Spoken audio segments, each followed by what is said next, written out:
Hello everyone, this is Chase from Chaser Guides, and here we are starting World 2 in Super Mario Bros. For the NES. Before we can begin, I need to explain an enemy that I didn't explain in the last part if I'm not mistaken. This is a Koopa Troopa. The green variety walks off edges and the red variety does not, it turns around. However, right here is not a good example of the red and green difference, but if you hop on the shell they won't die, and if you kick it into a wall they can ricochet. Best bet is firepower, but if they ricochet off the wall, be careful because they can hit you. Also, right here is a secret life. Or that's a secret coin block, and if you hit right here, there's a secret life. I need to note, however, because this was new to me, that if you get all the coins in a -3 level, I think the only exception is 8-3, because, well, that's the final world, an secret extra life block will appear. You still have to find it, but it will appear in the first level of each world after you get all the coins in a -3 level. However, you can also warp here from the 1-2 warp zone straight to World 2, and that life will also appear then. If you do the game normally and don't get all the coins in 1-3, that life will not be there. So before you get freaked out and confused, that's why. Anyway, keep on going. There's a power up there. Over here is a secret, or not really a secret, but you can get a star, which won't last really that long because we're going to go to a secret area. But at least you'll wipe those Goombas out pretty easily. Right here, there's a secret vine. Now, before we do too much up here, I want to say what you're skipping is basically a pipe that can lead to a coin room. I think it's the very next pipe after this one, or after this vine. And I think there's also a power-up block that you're going to be skipping. However, there's so many coins up here, and the fact that it makes the way through the level a lot safer because you're skipping a good chunk of it, I would recommend this path. Anyway, fall down, you're completely safe, this coin happens, so you're safe to fall down. And we spawn right here. This is 10 coin block. I think it's called a 10 coin block, but I think it's possibly more than 10 coins. There's this individual coin block right here, and then there's a power-up block right here that's probably best for small players, but you can get it as large Mario, and there's really not much point unless you're big Mario and need a firepower, but anyway. And there's also the springboard. Basically, you press 2 after a half second after you land on it, and you'll bounce high. However, you don't actually need this. You can use this hitting coin block right here, get up here, and jump to the flagpole. 1-1 is completed. Congratulations.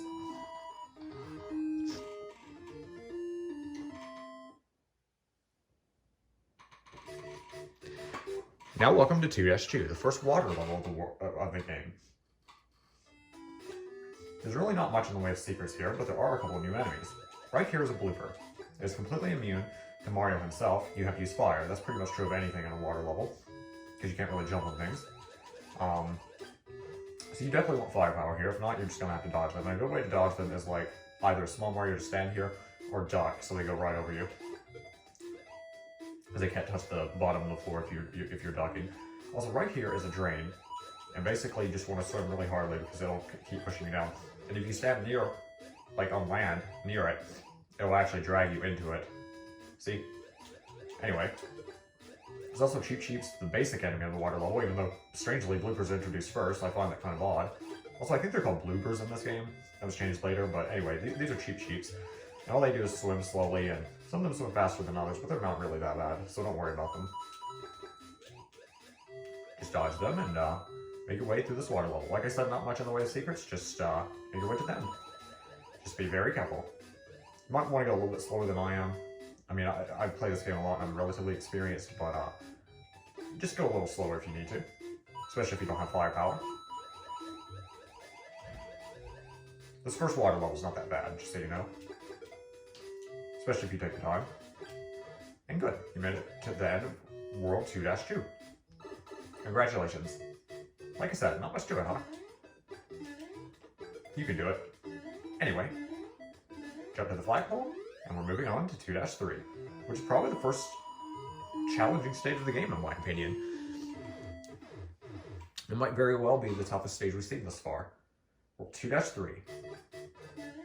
This level has the Cheep Cheeps returning, however they're much more deadly here, as they fly at you, and they're kind of hard to avoid. I'd recommend just keeping running, because that's the best way to avoid them. And also, since this is a 2-3 level, I would be remiss to not mention that you want to collect all the coins if you want a secret life to appear in 3-1. I just thought I'd make mention of that because I didn't mention that in 1-3 and I apologize.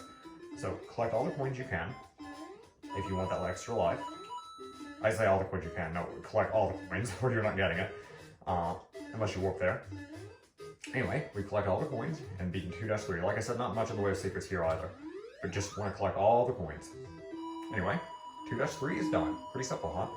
I'm sorry I went through that stage a little faster than normal. Normally I try to go slower so people could kind of observe my movement and see how I do things. I went a little faster in that one, mostly because it's actually advantageous to go fast. It's actually really difficult if you take this stage slowly. So, unfortunately, even though I try to go slower for beginners, I would actually recommend beginners go as fast as they can do that, even though it's difficult. Anyway, right here is a Podoboo, a new enemy.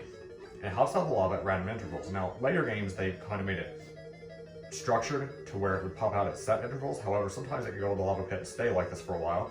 And other times it can go and pop right back out. So it's not very fun. But that's a Podoboo. Don't worry too much about them. They're pretty safe. Just try to dodge it when you can. Down here, you have two paths, but I think the lower path is significantly easier, so I'd recommend that. Right here are some lift platforms. They're much smaller than the ones that I believe 1-2 had some. Anyway, just use these, and it's relatively easy. You can tell we're getting close to Bowser because of the fireballs. Just duck under that to get the coins. Coins are always nice. And here we are, approaching Bowser. This has got a little bit of a harder setup, but it's going to use fireballs to roast him, so yeah. It's not that bad. It's just a fire-breathing Bowser. And it's actually Koopa Troopa. Right here, these blocks, which little Mario can't do anything about, and then there's still a platform. This one's relatively easy, but fire power makes it easier nonetheless. Anyway, congratulations, you've just beaten 2-4, the final level of World 2. We're moving on to World 3. And Toad says the same stuff. Anyway, World 3. I hope you enjoyed, and I really hope this was helpful. I will see you in the next part. Goodbye.